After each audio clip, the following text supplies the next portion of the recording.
pessoas, tudo bem com vocês? Hoje eu vou falar sobre callbacks. É um termo em inglês, é um artifício de roteiro, vamos dizer assim. Talvez já tenha uma tradução em português, tenha, eu não sei. Eu chamo de callback. Imagina assim, você tem o flashback, todo mundo sabe o que é o flashback, né? Você relembra. O callback é você chamar de volta. Então, alguma coisa que acontece no filme, numa série, numa produção qualquer, que já tenha acontecido, ela é citada novamente ou é citada de uma forma diferente. E eu quero explorar mais o tipo de callback que eu realmente valorizo, que é o emocional narrativo, mais do que objeto de cena, né? Sei lá, por exemplo, Breaking Bad tem isso. No primeiro episódio de Breaking Bad, o Walter White, ele tira a calça dele no meio do deserto e joga fora. Ele sai correndo de cueca e tal, é uma doideira. No final ali de Breaking Bad, ele tá rolando o barril de grana dele no meio do deserto e passa a calça que ele tirou do primeiro episódio. É um callback, mas esse é só uma piadinha. Ah, tava aqui. Eu quero explorar mais aqueles que funcionam como se fosse um diálogo. Você levanta essa bola no início e no fim aquilo ali vai fechar e vai fazer um sentido. Claro, em alguns filmes isso é muito óbvio, né? Sei lá, De Volta pro Futuro. É um filme justamente sobre o cara ir pro passado, mudar as coisas e quando ele voltar tudo tá diferente e várias coisas respondem, né? Mas eu vou tentar ir mais a fundo, citar filmes que vocês viram e tentar pontuar, de repente, algum callback aí que você não tenha visto de produções grandiosas logo depois da vinhetinha.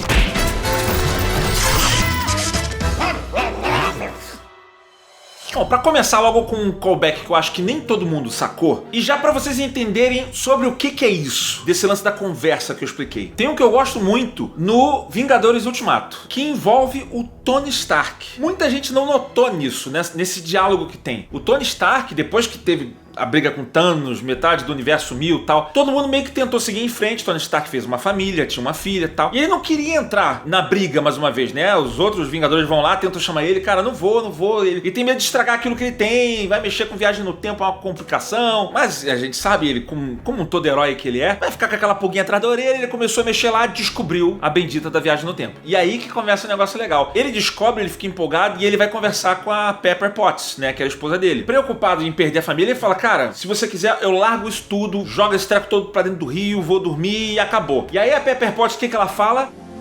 But would you be able to rest?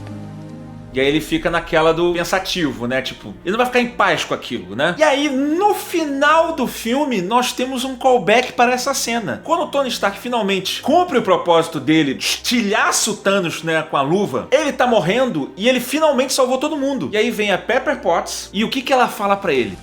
We're gonna be okay. You can rest now. Entendeu o callback lá atrás que estava sendo feito? Como é que você vai descansar a cabeça à noite se você não puder salvar todo mundo? Agora ele salvou. Agora você pode descansar. A luzinha apaga e ele morre. Porra! É irado! Ou sei lá, o callback do Avengers, né? Quando o Sam, né? Que no Capitão América, quando o Capitão América tá correndo. On your left. On your left. Don't say it. Don't you say it. On your left. Come on! E aí quando ele volta pelo portal, ele fala... Come on! É um callback. Eu não gosto tanto desse que é tão mega explícito assim. Mas é legal. Teve um outro callback muito legal de Avengers que transcende os filmes, né? Que é o abraço que o Tony Stark dá no Peter Parker no final do Ultimato. What are you doing?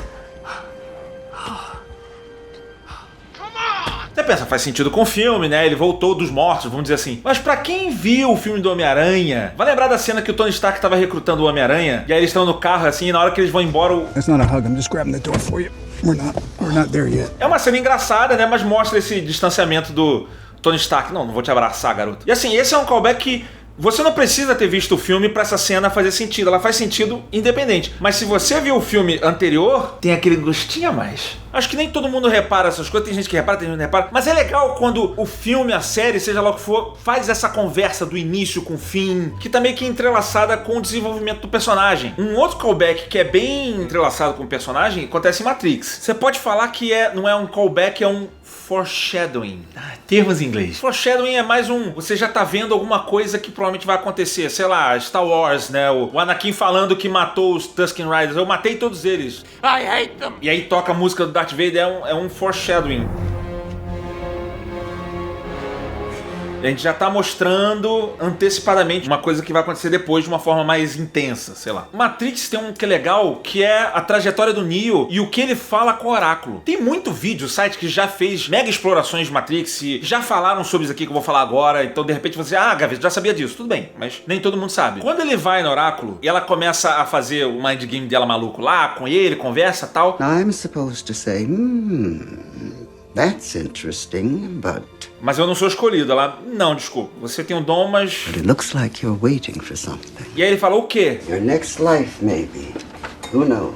Olha o que ela fala. A Oráculo, que sabe, né, em tese tudo, você não é o escolhido. Parece que você tá esperando a sua próxima vida. Que é exatamente o que acontece lá na frente. Até bati palma. E isso tem uma relação direta com aquele lance da jornada do herói. Tem um momento que o herói nega o chamado, depois ele aceita, aí tem o treinamento, tal. E é comum na jornada do herói, o herói morrer. Depois ele renasce ou não renasce, enfim. Exatamente isso acontece em Matrix. De fato, aquele Neo não era o escolhido. E ele morreu, eles viram, checaram o pulso dele, linha, ele morreu. Então é um negócio meio filosófico até, né? Esse filme é todo filosófico. E aí quando ele renasce, ele é uma outra pessoa. Ele renasce como escolhido exatamente como tinha falado lá com a Oráculo. E quando ele renasce, ele já renasce diferente, ele já vai vendo os códigos, ele já tem aquela outra postura, parece que é outra pessoa de fato.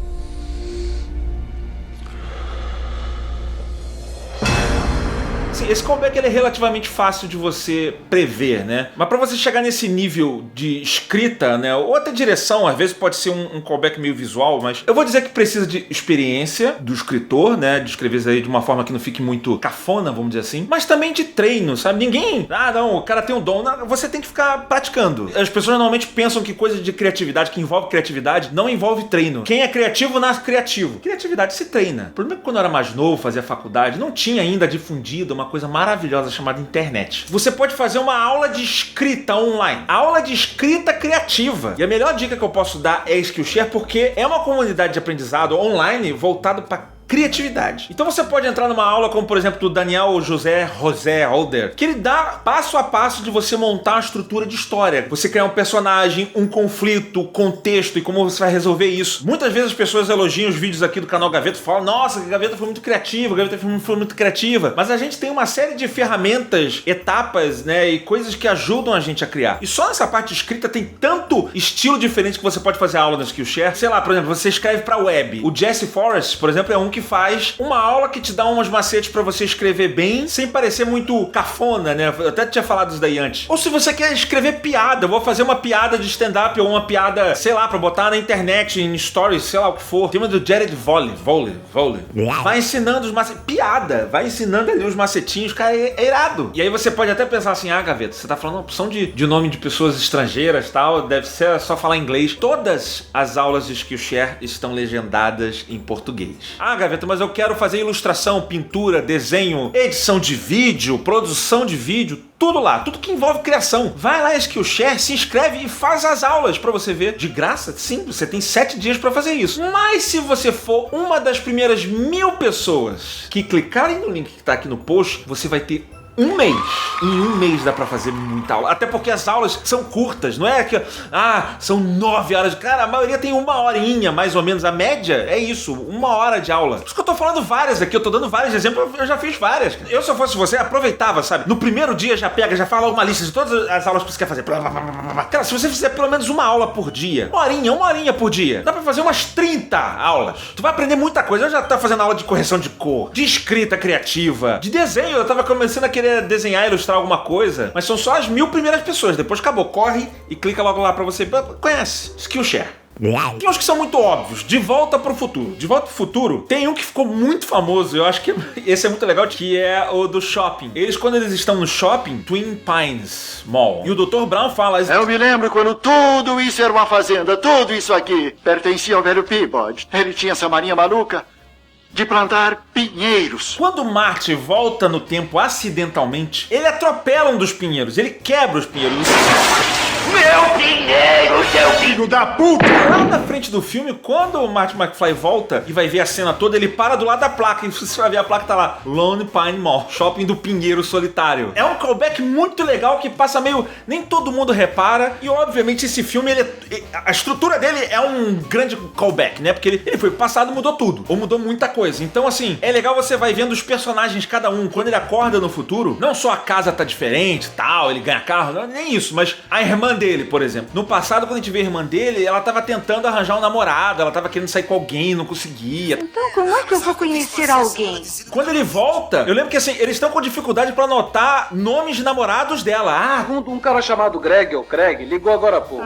E quem era Greg ou Greg? Não sei, eu não posso me lembrar de todos os seus namorados. O irmão dele mais velho trabalhava, sei lá, numa lanchonete, aquela roupinha de lanchonete. No futuro ele tá de terno, ele fica, você tá indo de terno no trabalho? Eu sempre vou de terno no trabalho. Tem uns que são até meio óbvios, né, que nem o do tio deles, né, no início do filme eles botam lá um bolo falando que o tio deles tá na cadeia. Quando ele volta pro passado ver o tio dele, nenenzinho, tá dentro do cercadinho. Então você é o meu tio Joey. É melhor ir se acostumando com as grades, cara. Mas ainda assim são legais, assim. Eu gosto mais desses que são não tão óbvios. Tem uns que são muito óbvios, sei lá. Tem gente que fala mal do Christopher Nolan porque às vezes a narrativa dele é óbvia. Eu sei, os filmes do Nolan às vezes são complexos pra você entender, mas a narrativa às vezes é óbvia. E às vezes o callback é óbvio. O Batman Begins tem um callback muito óbvio até, que é a conversinha que o Bruce Wayne tem com o Alfred. Haven't given up on me yet. Never. E aí tem, lá na frente, acontece a mesma coisa, que é uma situação que ele precisa resgatar mais uma vez o Bruce Wayne. Still haven't given up on me. Never.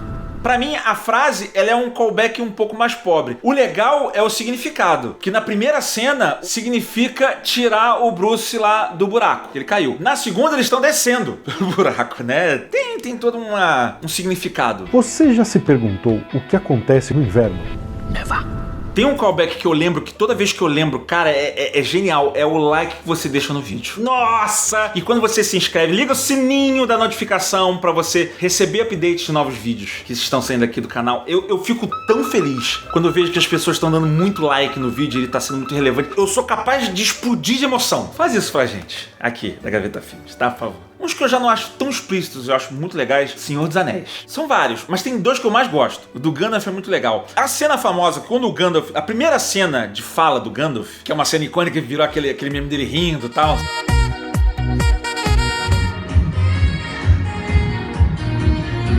Qual é a primeira frase que ele fala, né? O Frodo fala, você tá atrasado. A wizard is never late, Frodo Baggins.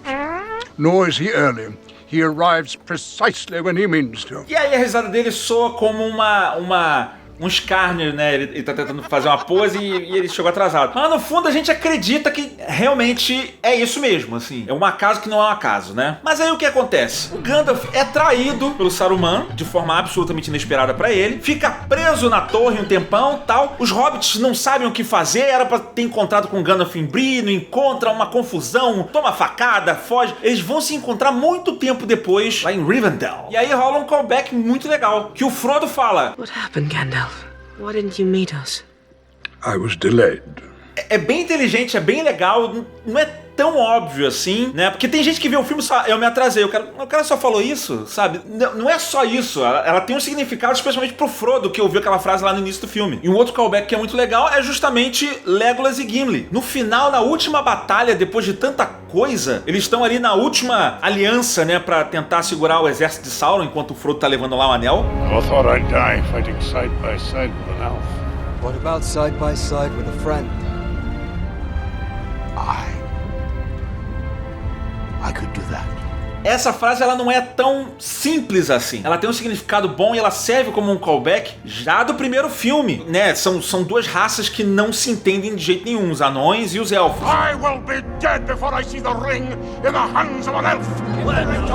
E em determinado ponto ali, quando ainda tá pra formar a Sociedade do Anel, o Gimli fala isso, assim.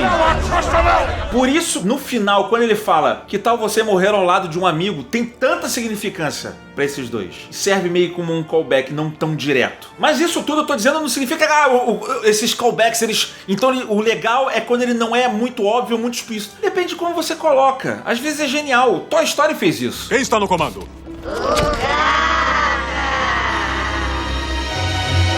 Quando eles estão lá na máquina de brinquedos, né? Vem o Garra, olha o Garra salva a gente, o Garra é nosso mestre, o Garra escolhe quem vai e quem fica. Então tinha todo esse significado, e no final do Toy Story 3, quando eles estão pra morrer,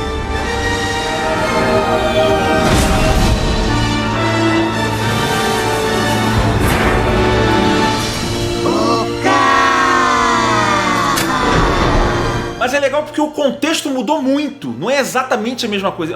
É um outro contexto, só tá em uma escala muito maior. Às vezes você pode repetir o termo e ser genial. Ou então você repetiu uma cena inteira e ela tem um significado, às vezes, por contraste. Melhor exemplo que eu posso pensar nisso é a cena do Luke Skywalker no final da segunda temporada de Mandaloriano,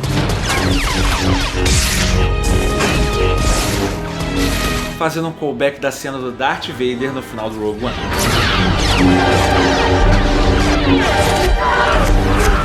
Se vocês forem parar pra ver, é mais ou menos a mesma coisa. É a mesma coisa. É uma homenagem, é uma citação direta, só que o meu Darth Vader filme de terror, o outro é o herói salvando o Luke Skywalker. Mas é um callback, é uma referência direta. A do Darth Vader ficou bem melhor, ok. E às vezes o callback ele não precisa nem fazer referência a alguma coisa que tá na própria série ou na própria saga, na própria mídia, né? O Superman Returns, tem uma cena ali no meio que é muito legal, quando ele pega o carro e faz uma pose que é exatamente a mesma pose da primeira capa do Super-Homem. E o Bryan Singer fez exatamente a mesma posição pra ser uma referência, um callback. Mas eu tenho certeza que você que tá assistindo esse vídeo, você deve ter pensado em trocentas cenas. Caraca, tem um callback, que é uma resposta, uma conversa. Bota no comentário, de repente eu faço mais disso aqui. Eu gosto tanto de falar desses assuntos que eu já fiz outros vídeos sobre esse tipo de assunto. Sobre construção, narrativa, sei lá, todo esse tipo de coisa. Eu ia mandar um beijinho na bundinha de vocês, mas antes eu tenho que pedir pra vocês se inscreverem no canal e derem um like nesse vídeo.